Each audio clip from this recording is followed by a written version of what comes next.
can't we be affectionate like this typically? What is the hold up? What is the hang up with all of this? Well, I'm curious what folks think. I think we're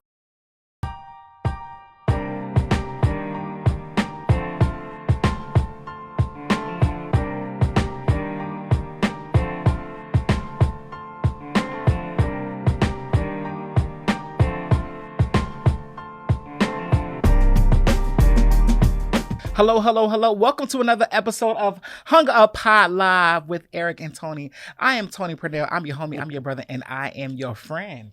And I'm Eric Cole, aka Tennis Bay, and we are your favorite happy hour duo, y'all. Yes. The Black Queer and Premier podcast, baby. What's up, Tony? What's up? How you doing, baby? It's been a good week, Tony. It's been a really good week. A Little Bird has some good news this week. Listen. We gonna go. You know what? Are you hung up? I'm gonna go right into hung ups because I felt it in your I want to go right into it because tell your testimony. I started a new job this week, and I'm so happy. That life has its ups and downs, and I'm super excited to start a new position. I'm still doing every now therapy. and again, life gives you something back. Absolutely. Don't it feel you know what? Every now and again, it does. It gives you a little something back. I'm super excited to start this new position. A new journey. This year, and it doesn't feel good when you're going through the turmoil, when you're going through the ups and downs. More so the downs don't feel good, but aches and I'm grateful, to be given another opportunity, to have life again. That's where we at. What does the word say? We may endure for a night, but joy comes in the morning. That's what it says. Come on now. Listen, I felt that thing, Eric. Come on now. I felt that thing. Oh, we starting early. We went straight to the hang ups. Lord have mercy. I love it. Well, this week, Tony, I'm also hung up just on taking a break. I think it's just so important for us, folks that are just working constantly, pouring out, being there, showing up for other people, that we show up for ourselves. I love it. And so I'm hung up on getting out of town tomorrow. A few weeks ago, I was hung up on like a birthday party with Sean, and I told y'all that was like the pre-party to the vacation that we were going on. Yes. Tomorrow's the vacation. And I'm also hung up on the fact that we all followed through. Nobody fell off. Planning trips, it'd be stressful. People be dropping off the day before. Folks got, it's just the drama. Jumping off the day before the trip. Don't they? They drama. They do. do. Y'all know the shenanigans y'all pull. So I'm just grateful that everyone is able to make it. Well, except one person. They're moving, so we're gonna miss them for the trip. But everyone else is able to make it. We roll in 7 deep to Mexico. Rolling in the deep. And I'm gonna be as black as, I don't know, this telephone. Blackity black. Because my skin, I don't know if it's a tennis thing, because I play tennis all my life. Literally, it just takes me to be outside for a few minutes, and I am turning. And I love that for me. Let's cling to that. Let's do a cheers to that. To both of our hung ups. Yes. Because I think, again, I just more think it's money. important to take a break away. And we're in Philly, and I think it's important for Philadelphians, especially, we have to travel. We have to get outside of our city. Right, Keys? Oh, yes. You can stay here if you want. You have to get some other experiences, see some other places, breathe air that's a little bit different. Yes. So, like I said before, this is always going to be the year of the ring. So you did. So this is the and theme the people this year. Loved that. The people went up did for they your like video. Oh my God. Did they like that? This guy. The people were here for the year of the re, and just in case folks didn't see that episode, Tony, please educate the people. What is the year of the re? What is it all about? So the year of the re can be anything. So re is a suffix for prefix. Teacher. Okay, thank you. So we got the teachers in here. Prefix. So re is the prefix, for to do again, to repeat. So there's some things that you might have to regain. You may have to recover. You might have to rewind. You may have to remove some people out your life. And you may receive some things for 2024. So for me, this is the year of the re. Whatever your year of the re is, let it be in abundance completely. Ooh, I'm sending it out to the entire Hung Up Pod family. All and right. everybody that's watching and listening. By the way, be sure to subscribe. Hit that bell. If you haven't. But Tony, thank you for sending that message out. Because thank you, baby. No, you're welcome. It's all right. It's what the world needs right now. Oh, thank you. It's rough out here. So all right. It's a lot of suffering. So that was our segment. Our hang-ups. And if people watching or listening, if you have a hang up, you can send it in to us at hunguppod@gmail.com. Yes. Or feel free to comment under the video as you're watching. You may have thought of one right now. Yep. As we were speaking, go ahead and drop that comment under the video. Help us get that engagement up on these videos. Yes. We're going to move into our next segment. We're going to actually move into our episode. What you got for us this week, Tony? Today I thought it would be really interesting to talk about. I know you'll all see it. But we're going to talk about, we're going to call this episode, we're going to demystifying the masculine affection. Well, Tony, what do you mean we're going to demystify the masculine affection? And so there's been this, I don't want to even say couple. I guess there's been this. I love this guy. We're laughing at Sterling because he's taking that champagne bottle to the head. He took the bottle to the head. And all I see in my peripheral is this dramatic, and I love it. I'm hung up. I'm hung up. Thank you, Sterling. We're gonna put a video in the actual. We're gonna put a video in here. But there's this father and son duo who has been going viral about their level of affection towards each other. Some people think it's a bait. Some people think it's trolling. And it has caught the attention of a lot of people. And let's just play a little bit of that video right now. Okay, I'm gonna just show you what we're talking about. All right. Me ver, hoje o sorriso não é só da coroa. Quando eu te vejo já sorrio à toa. Só de pensar que tem nome de santo. Eu que criei pra parecer com anjo. Filho, herança da vida, amor infinito. Promessa de Deus é presente do Pai. Filho, herança da vida, amor infinito. Promessa de Deus é presente do Pai. Abriu a porta do céu e Deus me enviou você. Tanto tempo te esperando até que você veio me ver. Hoje o sorriso não é só da coroa. Quando eu te vejo já sorrio à toa. Só de pensar que tem nome de santo. Eu que criei pra parecer com anjo. Herança da vida, amor infinito. Promessa de Deus é presente do Pai. Abriu a porta do céu e Deus me enviou você. Tanto tempo te esperando até que você veio me ver. Hoje o sorriso não é só da coroa. Quando eu te vejo já sorrio à toa. Só de pensar que tem nome de santo. Eu que criei pra parecer com anjo. Filho, herança da vida, amor infinito. All right.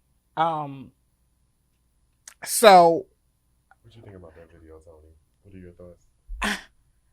It's a little cringy. Okay. It's a little cringy. I mean, honestly, when we talk about the way the dad, you can't. Oh, we got our phone on airplane mode. I wish we could play it now. Can we take? Yeah, can we take your phone off? We gotta show. Let's show the producers and the clinical. I mean, not the clinical director. That's you. That's me.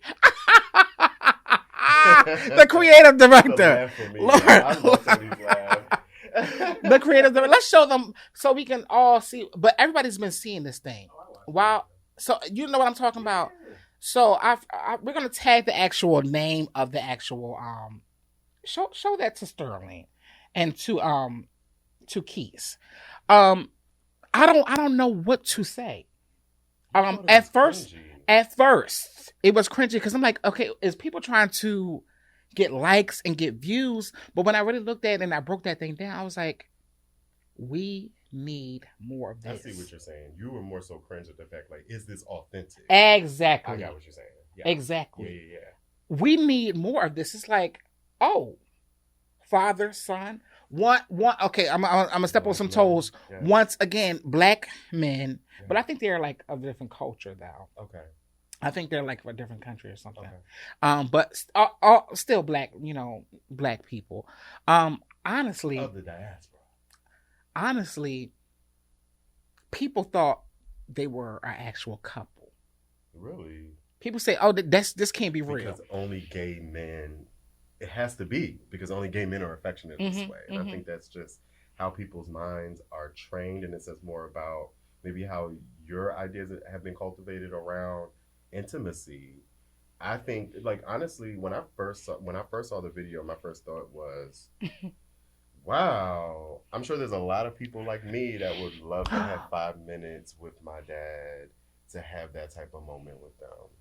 And it's really unfortunate when I see so many disparaging comments and negative comments from y'all, because I'm like, well, wait, some of y'all must have lost your parents too at some point, and or you will. So what is this? I'm really trying to understand, like, where people are coming from with this, because, like I said, I'm sure there are many of us out there that would love to have a moment with their father, with their mother, that way, even if it was 5 minutes. So, but that's the honest part. That's the accountability piece. That's the responsible thing. I don't think people want to be responsible. People don't want to be accountable to emotions. To their own emotions. You see what I'm saying? Yeah, because it's coming up in you. It's coming Once up. Exactly. It's in your throat. Once I say, damn, I do want to show affection to my dad, to my brother, to my mom, my siblings. Once I feel it, I have to act on it. I have to be responsible. People don't want to be responsible on that portion. And I think people shy away from it because it seems like a point of weakness. This is the age-old thing. Yeah. Okay, I'm macho, I'm big, I'm black. Only emotion I'm going to show is anger. But this right here is refreshing to see. It's, oh wow, it's love, it's compassion, it's warmth. But there are getting things that we need on the internet right now. But they're getting beat down for this. Well, because y'all marinate in misery. No, say that again. Say you marinate in their own misery, and we know is as old as time. People say misery loves company, and so I think the internet unfortunately has created a space for people to do it in a way to where there's really no accountability, or it seems that way. I think a lot of folks are bold because they feel like they can make these comments and there be no kind of accountability or karma. But I think people are mistaken in that. Remember, your entire profile is attached to your comments. It's just like a stamp in time. I don't think people take what they say as serious. I take it pretty serious. Did you read some of those comments? Well, I actually scrolled down. I was like, oh wow. The hate. It's homophobia. Right? The homophobia. That's what I feel like was like the root of the comments. It was homophobia. So it had nothing to do with, and if they are trolling, it's because they knew what y'all were, exactly where y'all were going to go. And it's because at the root of it all is just homophobia, and how blaring the homophobia is from so many people, from our own people. Well, let's talk about our people. When we talk about the African American community, why can't we be affectionate like this on a norm? Like, what is it? And I mean, producer, creative director, y'all can chime in too. Like, why can't we be affectionate like this typically? What is the holdup? What is the hang up with all of this? Well, I'm curious what folks think. I think we're constantly being told that we're not allowed to be in that space. If you're not human, how dare you feel emotion? If you're not a human being, if we've cast you as not being even, you know what I mean, as you don't even have human rights, how dare you have these type of feelings and emotions and experiences? I won't say that's necessarily my particular experience, because I'm super affectionate with all of my guy friends. Especially, like, we hug each other. We tell each other that we love each other. Now we're thinking about, gay. No, but this is like across, like, absolutely, gay and straight. In terms of my friends, especially the black men that I have in my life, we are all very much so, like, we check in with each other a lot. Absolutely. People I met in college have been, like, the most intimate. And so I think a lot of people what I've been noticing, especially in a little bit of a generational divide, is like some men and some boys That's just what give I feel like permission it to is. be. And you know what? Young boys today, right? Like, yeah, a teacher like me to be able to demonstrate and model what and show them this is okay. It is okay, and that is safe. But like, it's safe for you. That's the so piece. And it's not There's gonna, safety, and it's not going to chip away at who you are as a man or a boy. Yeah. No, but people feel like it does chip away. For those who could not hear Keith completely, he said, this is not my story. I'm affectionate with my friends, my loved ones. Like, I don't mind showing that. But that is friends, Keith. Now, what about family members? Like, what about, okay, your dad, your mom? Like, for me, and I see, Sterling shaking his head. That's not an issue for you to be. Or were you? That wasn't what you're doing? We've had to work really hard to some of that. But I think it's because of the way that we have societally created distance between Black men and the experience of intimacy. Come on. You tell Black men you can't access that and maintain your Black men. You can't. Like, that's a narrative that I think pushes some of this. Mm-hmm. Because whether it's father and son, whether it's brother, whether it's yeah, a partnership, it's all still relegated to a space of that's unacceptable because intimacy can't exist in this. And it's coming from the calls coming from in the house. We're talking to the gays too, because y'all come on, friend. As soon as y'all see two men doing anything affectionate, especially if they're attractive men, it's like you want to sexualize it. You zone in on that. This interaction, and I think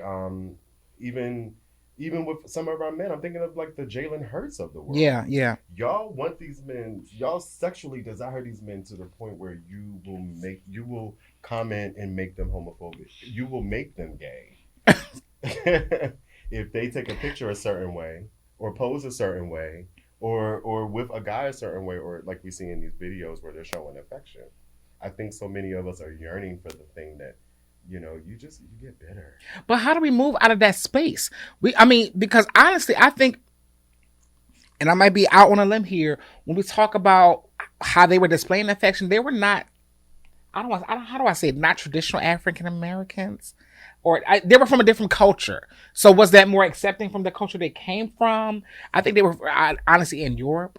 I don't know, but they had an accent, and I was like, oh, they're not here in the States, huh?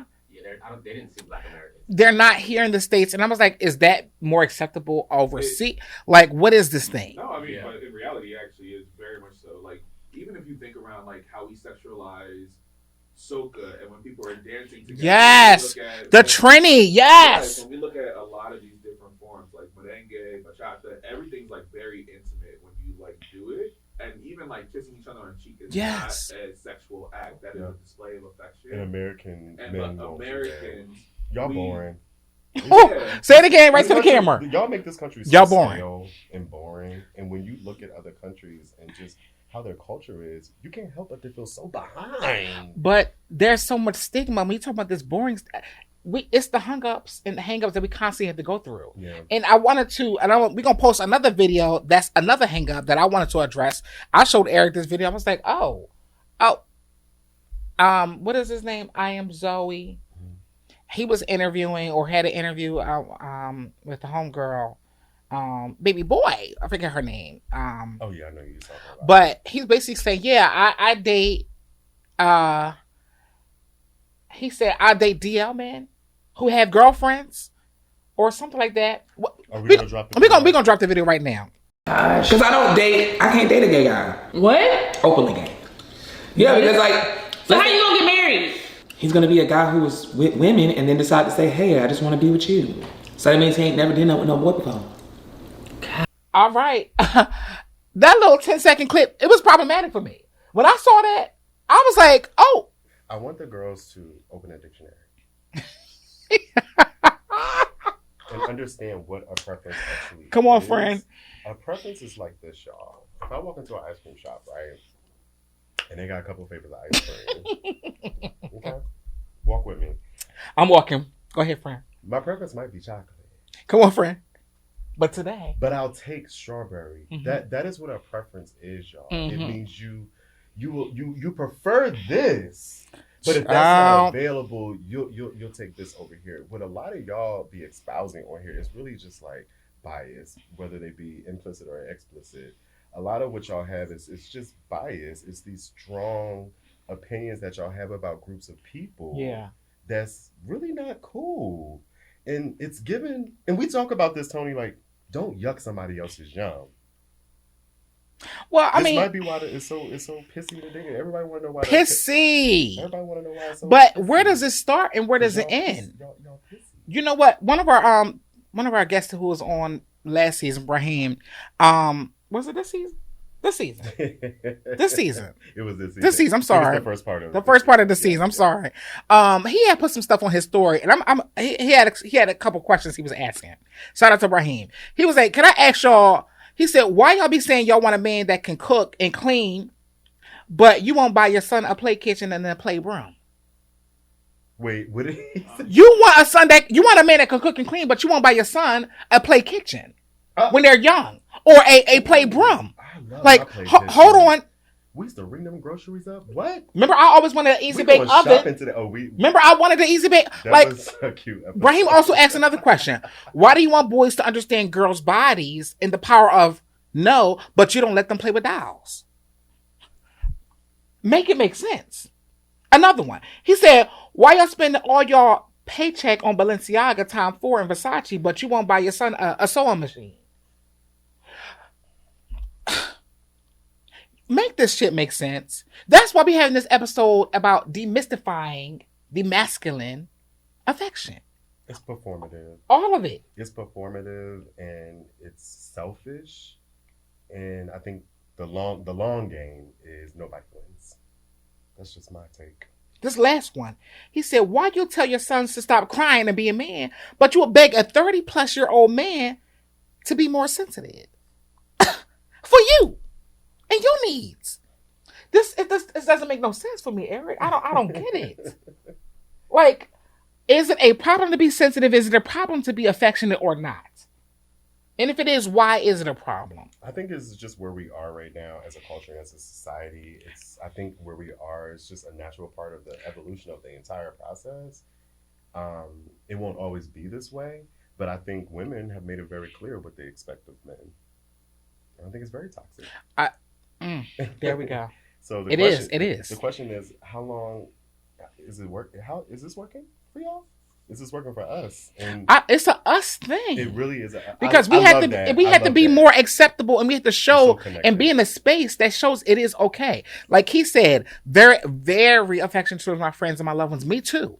I tell my friends I love them all the time. I will hug up on you. It is. That really is a space of privilege to be in. I love when I come around y'all and Keith. You know, when I'm a part of his group and Sterling, you know, our group, like we're like he said, we're very affectionate, and there are straight men, very straight men who are married with kids in this group, and there's never no funny. I gotta go back to that gate, the sexual romanticizing part of it. It's like we have to be able to be in community with straight people and with other people who don't want to sleep with you. But Eric, there is a thing called queer baiting, and I don't know. I feel like that's what I was talking about with Jalen Hurts a little bit. I don't know some people watch porn. I don't know if it's Eric or myself, but there are people out there who watch porn. And there are these people who actually queer bait and do things. Oh, like gay for pay? Yeah. Is that what it's called? Is that what queer for pay? It manifests like yeah. So like, and y'all paying. That's another one. That's another thing. But y'all paying. Make it make sense. And you're getting paid. And some of these creators make it very clear they don't want anything to do with us unless. But you're taking the gay money. You're taking this gay green dollar. But we're like, come on. I think it's bigger than them taking the money. I think the bigger thing is that we're spending the money. They wouldn't have anything to take if it wasn't being sent to them. The fantasy, the romanticization that he was talking about. Is definitely still a thing. Trade. For who? It's talked about as being this thing to obtain. Like it's like a prize to be won if you can get some trade. And if you're not trade, y'all be low key throwing shade to people. Oh, it's you ain't got that trade. Oh, there we go. It's really femphobia, but it's like y'all be trying to clock y'all friends and clock y'all people for not being like, he ain't trade. What's trade? What has trade ever done? Well, I mean, I've always been open about, it don't matter to me. I do you real good. Oh. And your friends. Twin, where have you been? Listen, we could go on and on and on about this topic, but I really wanted to touch on this thing. Do you feel like we took it home? Like, did we hit all the I do. I mean, if we didn't, you can always like, comment, and subscribe to tell us what you want to hear. They're going to tell us what we we had to touch on this really quick because I am honored to have your feedback. Eric is honored. I don't care if it's good, bad. Like, that helps us to navigate where we want to be moving forward in this space. Absolutely, because questions were asked during this, and it's truly like we want to know where we are and tap into the community and just kind of figure out how people feel about it. And it's totally okay for us to be where we are in this space. That's right. I never try to push people or groups out of the space that they need to be in at the moment. I totally get that we don't evolve in a linear process. Like, this, it takes a long time for us to actually get to where, where we can do better and be better. And there's also just so much stress and so many things going on around the world. I think people are very stretched. Yeah. And it's easier to fall into those toxic ways and those toxic paths. Let's have the difficult conversations. Let's have the conversations that may be unsettling.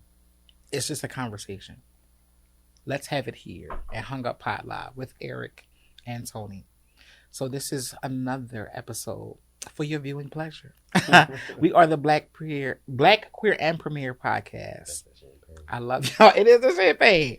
Listen, world peace. World peace, y'all. We'll see y'all next week.